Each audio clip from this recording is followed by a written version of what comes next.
Dawno na tym kanale nie było telewizorów, więc czas na grubo wrócić z tym tematem. Dzisiaj przetestujemy sobie jeden z najtańszych telewizorów QLED dostępnych na rynku. Model Xiaomi A Pro wersja 2026, która na dzień nagrywania w wersji 55-calowej kosztuje mniej niż 1600 zł. A jeśli chcemy model 75-calowy, to wydamy mniej niż 3000 zł. Co ważne, ja do testów wziąłem akurat model 50-calowy, ponieważ kiedy go brałem, on był dostępny nawet za mniej niż 1300 zł, a dodatkowo jest to model najpopularniejszy z tego segmentu w Morele. Tak więc sprawdźmy dokładnie, co ten telewizor w takiej cenie jest w stanie zaoferować, jakie są jego plusy i minusy oraz pokażę Wam, jakie są jego najlepsze ustawienia, aby z niego wykrzesać tyle, ile się tylko i wyłącznie da, bo fundamentalnie panel, który jest w tym telewizorze, jest niezwykle obiecujący, ale fabrycznie ten telewizor pod wieloma względami ma ogromne problemy.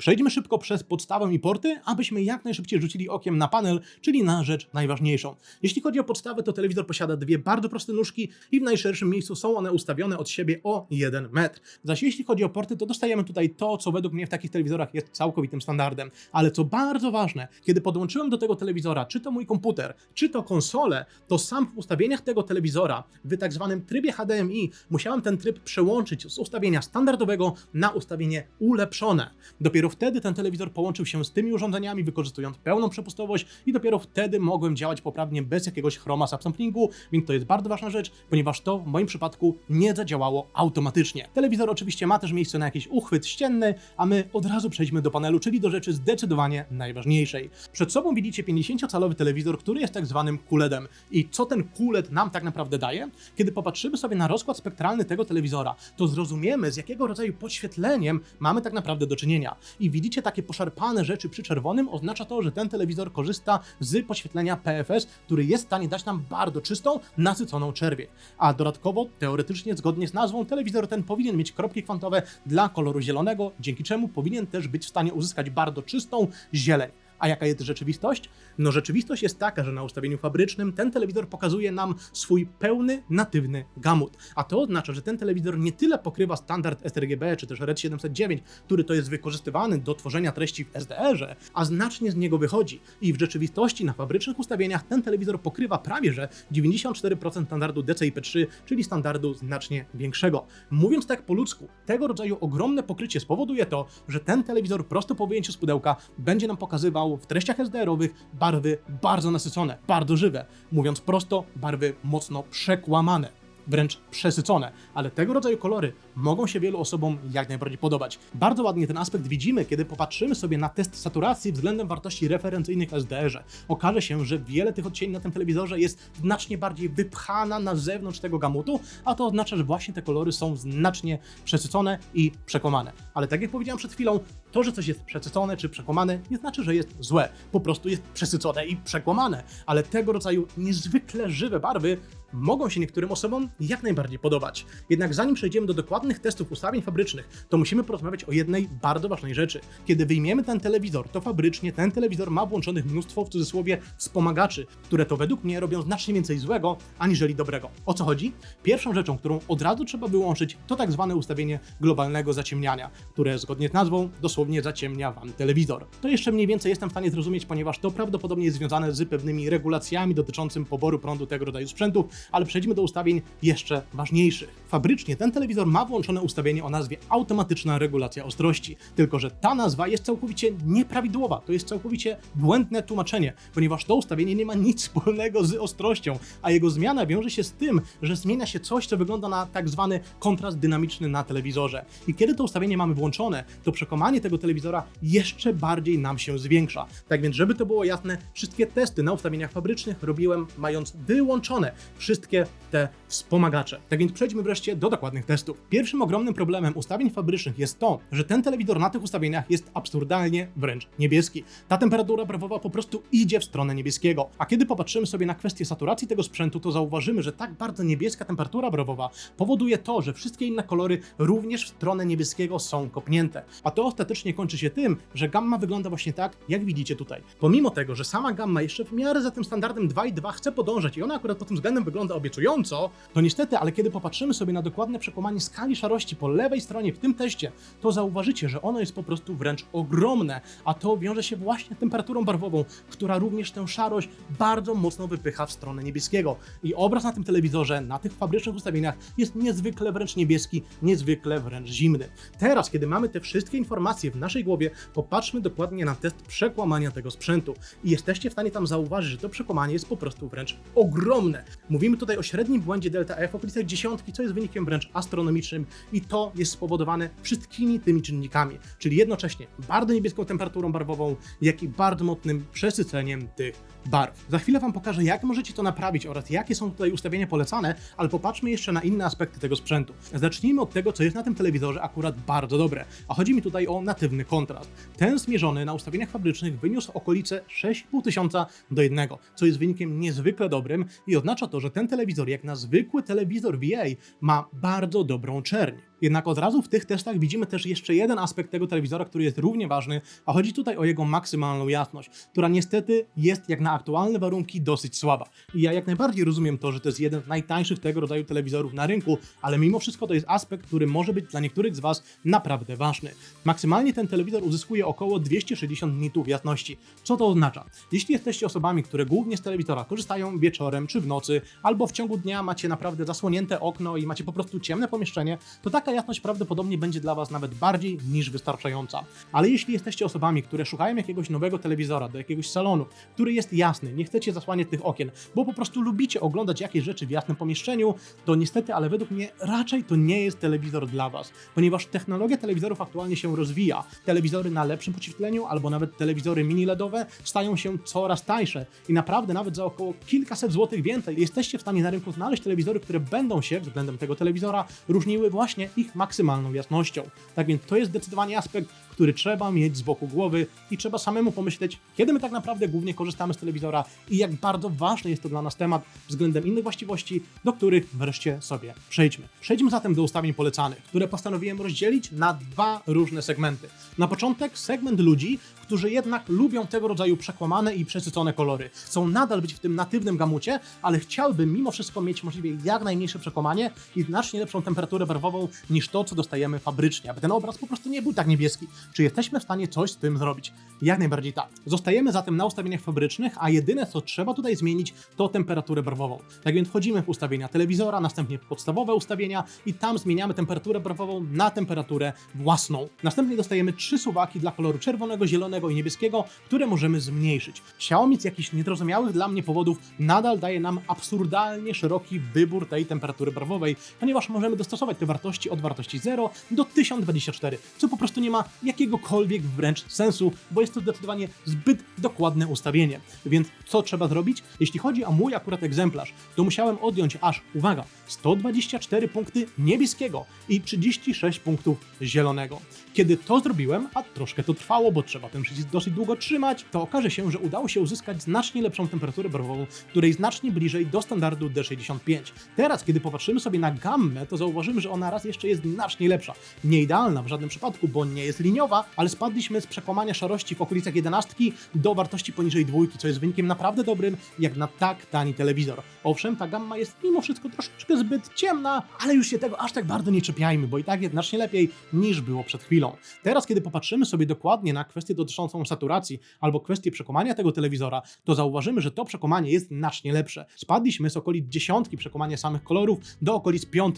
I żeby Wam to jakoś lepiej zobrazować, to postanowiłem nagrać to, co właśnie teraz widzicie na ekranie. Po lewej stronie macie te ustawienia polecane, ale z tym zaznaczeniem, że mamy tutaj nadal te przesycone kolory. A po prawej stronie macie ustawienia fabryczne, ale oczywiście bez tych włączonych absurdalnych wręcz wspomagaczy. Mam nadzieję, że jesteście w stanie zauważyć na nagraniu, że największą różnicą między tymi dwoma obrazami jest to, że ustawienia polecane są znacznie przyjemniejsze, znacznie cieplejsze. Ten obraz nie jest taki zimny, nie jest tak bardzo niebieski, jaki był przed chwilą. A dodatkowo, i muszę to podkreślić, w rzeczywistości ta różnica była nawet bardziej zauważalna niż to, co widzicie na nagraniu. Tak więc przynajmniej dla mnie osobiście ten telewizor wygląda teraz nieporównywalnie lepiej niż to, co dostajemy tutaj fabrycznie. Oczywiście nadal mamy tutaj bardzo duże przekłamanie względem wartości referencyjnej, bo nadal jesteśmy na tym natywnym gamucie, ale tak jak mówiłem, chciałem dla osób, które preferują tego rodzaju przekłamane kolory, również dać takie ustawienia. No ale na pewno wśród z Was znajdzie się też bardzo duża grupa, która jednak kupując telewizor chciałaby, aby on miał możliwie jak najmniejsze przekłamanie,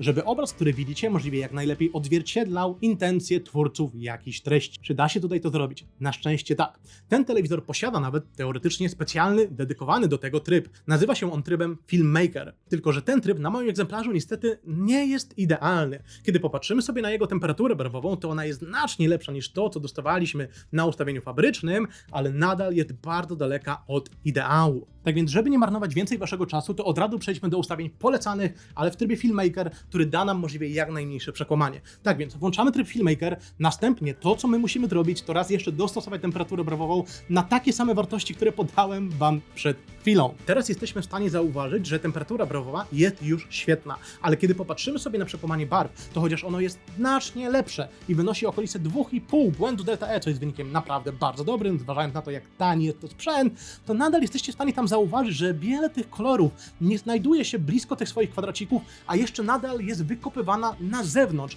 czyli nadal te kolory w tym trybie są przesycane. Czy możemy z tym coś zrobić? Na szczęście tak. Jedyne, co na moim egzemplarzu trzeba było zrobić, to zmniejszyć ustawienie o nazwie nasycenie ze standardowego w okolicach 50 na ustawienie 42. I wtedy okazuje się, że wyciągamy z tego telewizora dosłownie wszystko, co już możemy. Mamy możliwie najmniejsze przekłamanie, jakie udało nam się uzyskać. Teraz wynosi w okolicach 2, a w rzeczywistości przekłamanie wielu kolorów w tym teście nawet wynosi już okolice 1, co jest wynikiem po prostu świetnym. Oprócz tego w tym trybie Filmmaker ten telewizor jest świadomy tego, co tak naprawdę on chce nam pokazać. I w tym trybie ten telewizor nie jest na swoim natywnym, ogromnym gamucie, tylko jest w stanie się tak jakby ścisnąć do standardu sRGB, jeśli oglądamy jakieś treści SDR-owe. A to raz jeszcze trzyma te wszystkie kolory w naszych ryzach i w połączeniu z lepszą temperaturą barwową i z lepszym ustawieniem nasycenia dostajemy naprawdę dobre przekłamanie barw jak na tak tani telewizor. Tylko muszę zaznaczyć jeszcze jedną bardzo ważną rzecz, bo akurat o tym zapomniałem. Zmieniłem również ustawienie gammy, ponieważ z jakiegoś powodu standardowo, kiedy włączymy tryb Filmmaker, ten telewizor przychodzi z ciemniejszą gammą 2,4.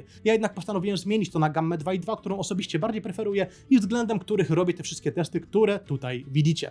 I żeby Wam pokazać, jak dobrze ten telewizor wygląda na tych ustawieniach polecanych w trybie Filmmaker, to postanowiłem obok tego telewizora ustawić monitor referencyjny od Sony na panelu OLED. Od razu tylko zaznaczę jedną bardzo ważną rzecz, ze względu na całkowicie inny rozkład spektralny obydwu tych ekranów i ze względu na to, jak działają kamery, to będziecie widzieć pewne różnice w odcieniach. W rzeczywistości te ekrany wyglądały bardzo, bardzo blisko siebie, ale pod wszystkimi innymi względami mam nadzieję, że jesteście w stanie na tym porównaniu zauważyć, jak bardzo blisko te dwa ekrany są wobec siebie. Więc jak sami widzicie, nawet z relatywnie bardzo taniego telewizora, wykorzystując tylko i wyłącznie najprostsze ustawienia, jakie są dostępne w menu tego sprzętu, bo muszę tutaj podkreślić, że w trybie Filmmaker nawet jeszcze lepiej możemy dostosować temperaturę barwową, ale nie wchodźmy już w ten temat, jesteśmy w stanie z tych naprawdę okropnych ustawień fabrycznych wykrzesać coś takiego, bo fundamentalnie, jeśli chodzi o panel w tym sprzęcie, on jest akurat naprawdę dobry, jak na zwykły panel LCD VA w tej cenie. Więc jak sami widzicie, jesteśmy w stanie uzyskać tutaj naprawdę dobre przekłamanie barw, ale musimy zrobić to samemu. Ustawienia fabryczne są po prostu wręcz tragiczne, a tryb Filmmaker, który powinien mieć możliwie jak najmniejsze przekłamanie barw, nadal z jakiegoś powodu jest ustawiony tak, aby wiele tych kolorów mimo wszystko przesycał.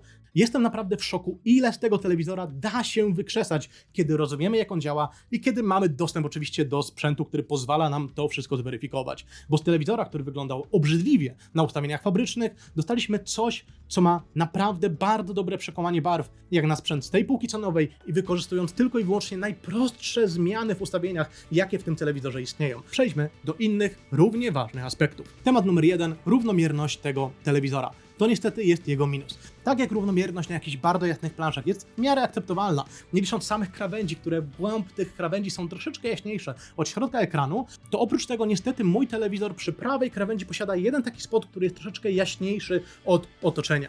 To nie jest zbytnio widoczne podczas zwykłego codziennego użytkowania, ale niestety jest widoczne na jakichś bardziej jednolitych planszach. Niestety większym problemem, przynajmniej mojego egzemplarza, jest nierównomierność czerni, ponieważ kiedy popatrzycie sobie na zdjęcia czerni na tym sprzęcie, to zauważycie niestety bardzo duży DSE, czyli taki efekt zabrudzonego jakby ekranu. Ja to nazywam, że to są chmurki albo pyłki za ekranem. Nie w takim dosłownym fizycznym sensie, bo tutaj chodzi po prostu o sam panel, który niestety tego rodzaju problem pokazuje. Mimo wszystko muszę tutaj zaznaczyć, że natywny kontrast tego telewizora jest naprawdę bardzo dobry i ten problem byłem w stanie zauważyć dopiero wieczorem czy w nocy, kiedy moje oczy przyzwyczaiły się do ciemności, więc w realnym użytkowaniu on nie jest tak duży, jak to widzicie właśnie na tych rozjaśnionych zdjęciach, ale niestety istnieje, a nie powinien istnieć, no i to jest po prostu minus. Następny minus to kwestia dotycząca bandingu.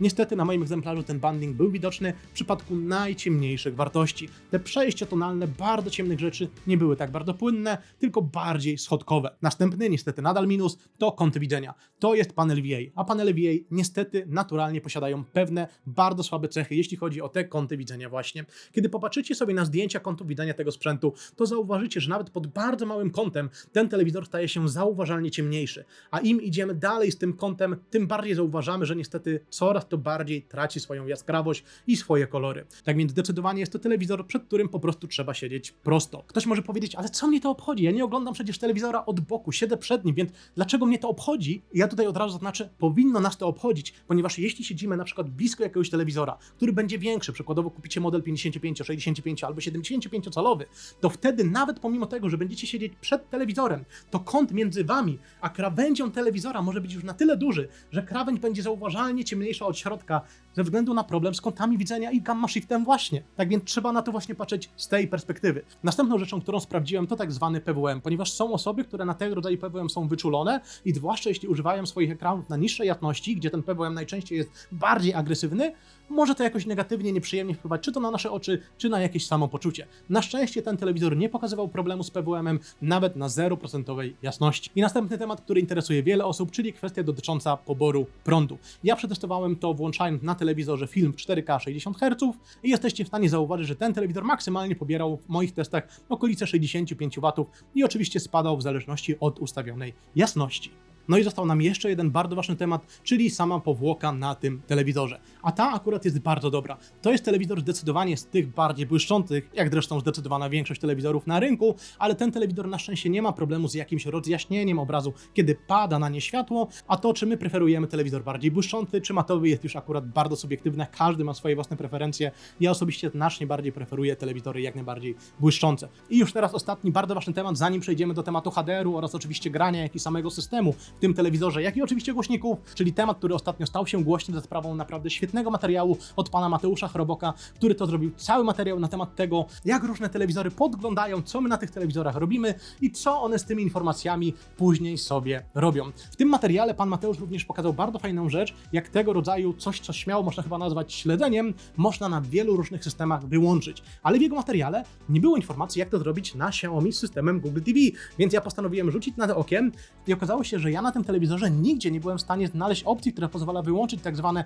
automatyczne rozpoznawanie treści w tym akurat egzemplarzu, więc jeśli ktoś z Was wie, jak wyłączyć tego rodzaju śledzenie na tym telewizorze, to byłbym bardzo wdzięczny, bo znalazłem informację dotyczącą tego, jak wyłączyć personalizowanie reklam na samym Google TV, albo znalazłem też funkcję, gdzie możemy tak naprawdę wypisać się z polityki prywatności Xiaomi, tylko jeśli się wypiszemy z polityki prywatności Xiaomi, to nie możemy używać telewizora. A Wam bardzo polecam materiał od pana Mateusza, jeśli jesteście ciekawi, na czym jeszcze producenci telewizorów zarabiają, oprócz sprzedawania Wam telewizorów, bo zarabiają. I to więcej niż na sprzedawanie telewizorów. Przejdźmy zatem do HDR-u i żeby nie marnować Waszego czasu, powiem w skrócie, tego rodzaju telewizory z HDR-em praktycznie nie mają nic wspólnego. One są w stanie zaakceptować na przykład sygnał 10-bitowy, są w stanie włączyć się na przykład w trybie HDR, ale w rzeczywistości tego, co jest w nazwie HDR-u, czyli High Dynamic Range, po prostu nie są w stanie Wam fizycznie pokazać. Tak więc HDR istnieje na przykładowo telewizorach mini LED albo OLED, bo one realnie są w stanie uzyskać jasność powyżej standardu, albo ściemnić się poniżej standardu w przypadku jakichś treści, a tego rodzaju zwykłe telewizory LCD, które nie mają lokalnego wygaszania, ani nie są OLEDami, tego HDR-u po prostu Wam nie pokażą. Kiedy włączymy HDR, to w trybie standardowym ten telewizor wraca do tej absurdalnie niebieskiej temperatury barwowej, co raz jeszcze po prostu nie ma żadnego sensu. Więc w trybie HDR od razu polecam Wam włączyć tak zwany HDR Filmmaker. W tym trybie raz jeszcze dostosujcie sobie temperaturę barwową na ustawienia własne, takie same, jakie przed chwilą wykorzystywaliśmy w treściach SDR-owych i wtedy dostaniecie możliwie jak najmniejsze przekłamanie. Ale niestety, tak jak powiedziałem Wam przed chwilą, ten HDR tutaj dosłownie nic nie robi. Ten telewizor teoretycznie powinien być w stanie trochę lepiej wykorzystać swoje szersze pokrycie i to jest dosłownie wszystko. ponieważ teraz, kiedy popatrzymy sobie na krzywą IOTF, to zauważycie, że ona niestety ma problem i ma bardzo mocny roll-off, a kiedy popatrzymy sobie na przekłamanie barw HDR-owych właśnie, to przekłamanie niestety jest zauważalnie wyższe niż na ustawieniach SDR-owych. Tak więc tego rodzaju tryby HDR są po to, żeby były i po to, żeby była naklejka na kartonie i niestety według mnie tego rodzaju telewizory, jak i oczywiście monitory powodują problem ze zrozumieniem tego, czym tak naprawdę HDR jest, bo jeśli ktoś kupuje taki telewizor i włącza HDR, o którym nierzadko słyszał jakieś bardzo chwalebne słowa, no to nagle na swoim telewizorze on widzi, że w sumie to on dosłownie prawie niczym się nie różni niż w treściach SDR-owych. Przejdźmy zatem do grania na tym telewizorze. Czy da się na tym jakoś przyjemnie grać, na przykład kiedy podłączymy do tego jakiś komputer albo oczywiście jakąś konsolę? Odpowiedź brzmi jak najbardziej tak, ale jak się pewnie domyślacie, znowu sami musimy coś zmieniać. Pierwsza bardzo ważna rzecz, jeśli chodzi o granie, to tak zwany input lag, czyli ile milisekund potrzeba na to, aby jakaś akcja, na przykład na naszej myszce czy na kontrolerze, pojawiła się już na ekranie. I popatrzcie proszę na dokładne testy i wrzucę wam tutaj porównanie do monitorów, którymi głównie się zajmuję, żebyście też lepiej zrozumieli, o co w tym input lagu chodzi. Na samym dole zauważycie, że ten telewizor w trybie Filmmaker Mode ma niestety wręcz absurdalne opóźnienie. W tym trybie granie w gry jest po prostu wręcz niemożliwe. Opóźnienie jest ogromne, akty dzieją się znacznie później niż nam się wydaje, po prostu gra się bardzo, ale to bardzo źle.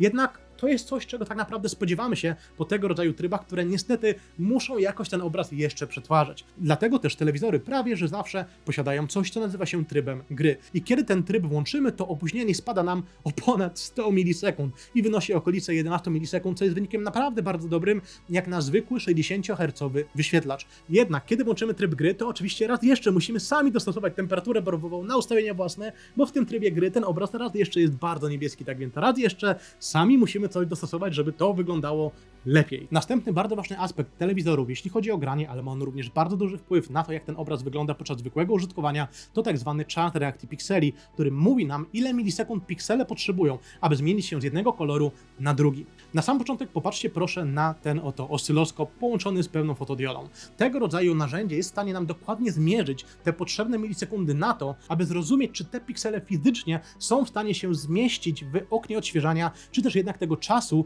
potrzebują więcej. I kiedy popatrzymy sobie na dokładny czas reakcji pikseli tego telewizora, to zauważymy, że niestety, co jest dosyć mocnym standardem dla paneli VA, ten telewizor posiada problem z najciemniejszymi przejściami. Czyli przykładowo przejście z czerni do bardzo ciemnej szarości trwa tutaj tak naprawdę najdłużej, a dopiero jakieś jaśniejsze przejścia mogą tutaj być bardzo szybkie.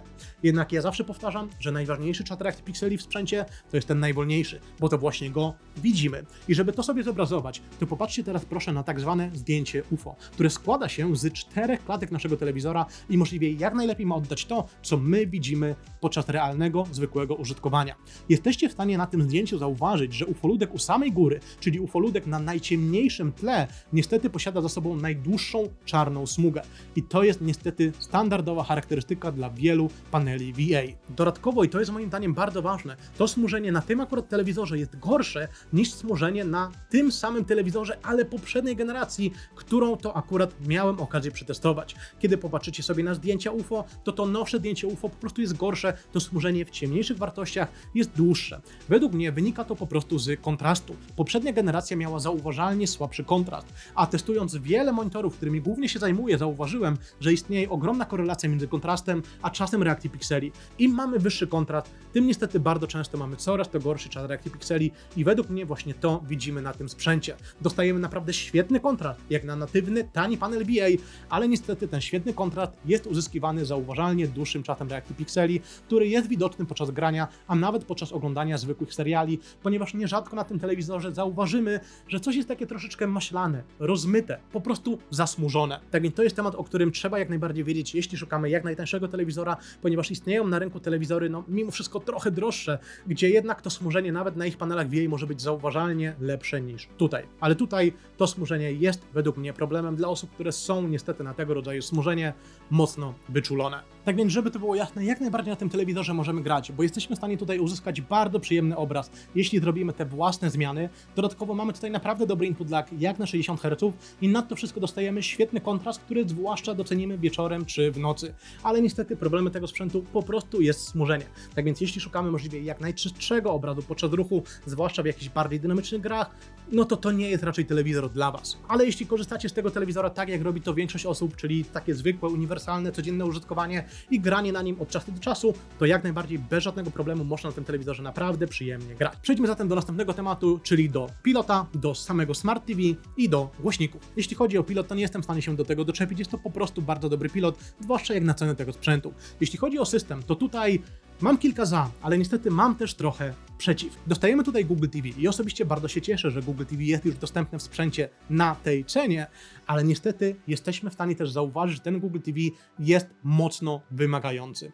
Dopóki jesteśmy już w jakiejś aplikacji i na przykład chcemy po prostu przewinąć jakiś serial, film czy cokolwiek do przodu i do tyłu, to działa w miarę przyjemnie i w miarę szybko. Z tym akurat nie mam żadnego problemu. Ale problem pojawia się wtedy, kiedy po prostu chcemy z jakiejś aplikacji przejść do czegoś innego. Albo z ekranu domowego przejść do jakiejś aplikacji i włączyć jakąś rzecz. Albo kiedy jesteśmy w jakiejś aplikacji, w YouTubie czy Netflixie i chcemy włączyć na przykład ustawienia tego telewizora, żeby coś zmienić. Wtedy za praktycznie każdym jednym razem, z każdym kliknięciem na tym telewizorze zauważymy, że to menu po prostu muli, po prostu zacina. Czasami nawet ma leciutką zawieszkę.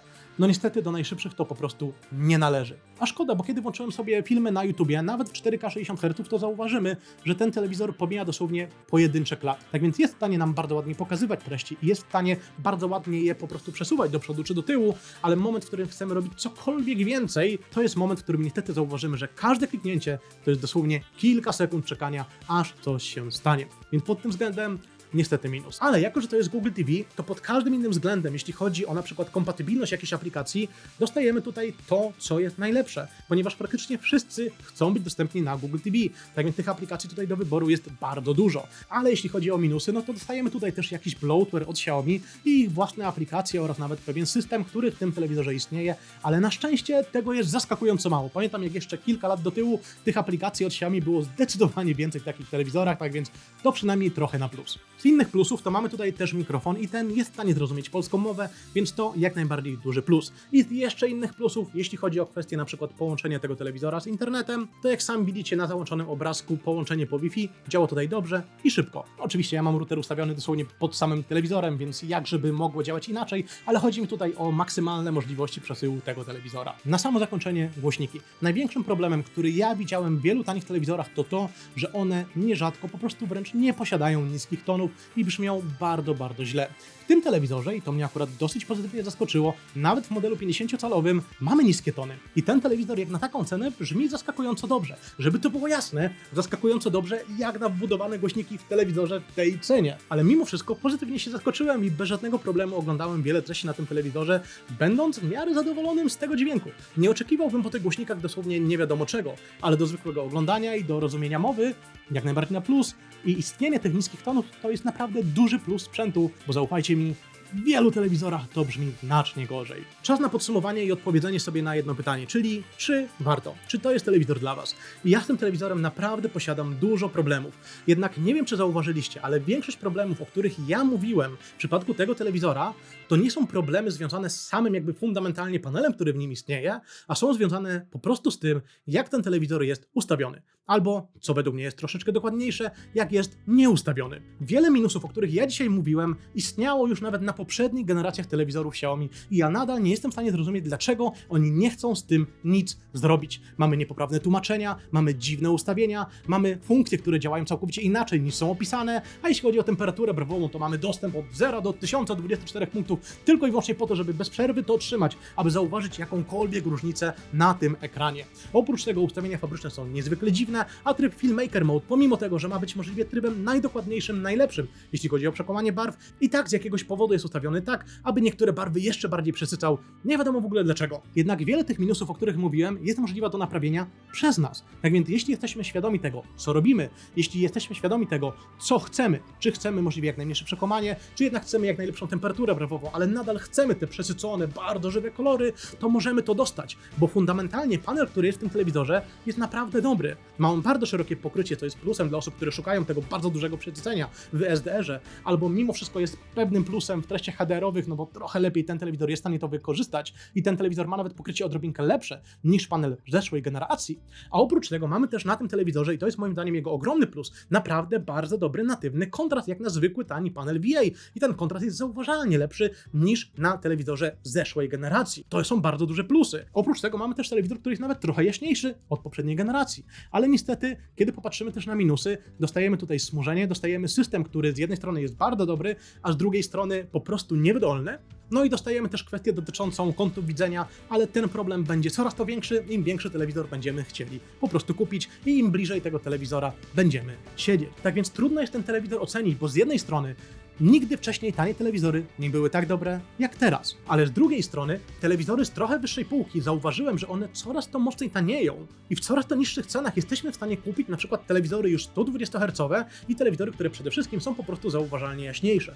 Tak więc dla wielu osób ta jasność w tym akurat sprzęcie w okolicach 260 nitów to będzie coś, co po prostu przekreśli ten telewizor do zakupu, jeśli szukamy czegoś do jasnego salonu. Na ten telewizor zdecydowanie trzeba patrzeć wtedy, kiedy będzie on w jakichś dobrych cenach. Dla przykładu okolice 1500 zł dla telewizora 55-calowego i okolice 1200 zł dla telewizora 50-calowego, to wtedy to może być w miarę sensowny wybór dla osób, które po prostu chcą się tymi ustawieniami pobawić, które wiedzą, czego tak naprawdę chcą, bo samemu zmieniając te ustawienia jesteśmy w stanie z tego sprzętu zaskakująco naprawdę bardzo dużo wykrzesać. I możemy mieć bardzo nasycone kolory, jeśli tego chcemy, bardzo dobry kontrast, który tu istnieje i jednocześnie możemy mieć naprawdę dobry input lag do gier, pomimo niestety problemów ze smużeniem.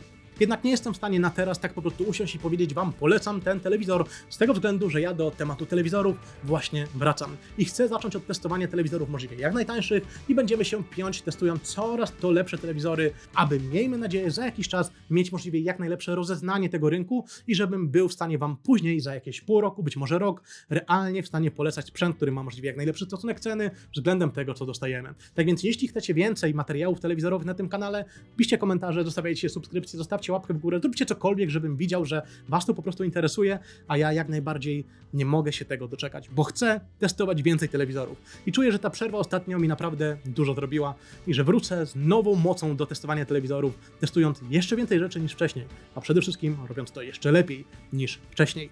Tak więc mam nadzieję, że ten odcinek wam się jak najbardziej podobał. Ja wam życzę miłego dnia, wieczoru, nocy, kiedykolwiek to oglądacie i do zobaczenia w następnym odcinku. Trzymajcie się, cześć! Pa, pa, pa, pa, pa.